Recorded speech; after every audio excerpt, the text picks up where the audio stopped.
La olla entreabierta, perfume de albahaca, es domingo.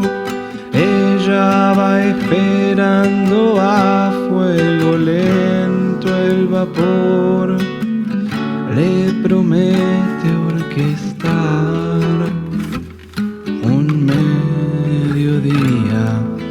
A borbotones el duco le gana terreno.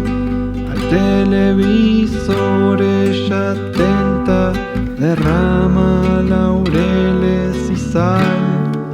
Custodia al llegar del mediodía.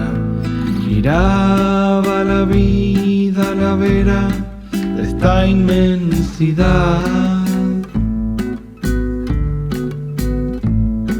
Ya deben estar por llegar la inmensidad.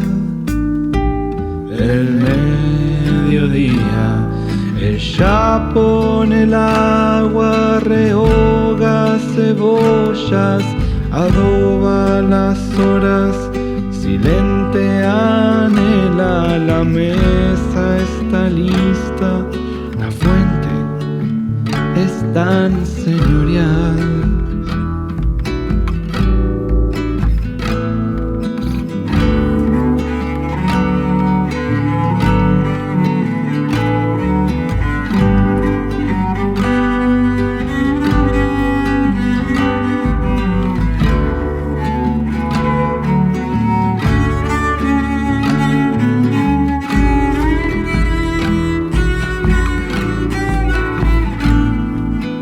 Timbre se niega a ocultar sus nuevas arrugas, sus dedos delatan el ajo, sus brazos arrullan, reclaman, apuran sin más.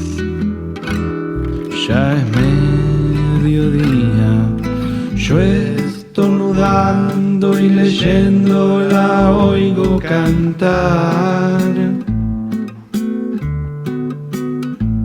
1, 2 por 3 al compás, a tiempo y fugaz. Su melodía, los nietos, los hijos, el pan. Murmullos, batallas, ¿a qué hora se irán? Si pudiera parar este instante no más.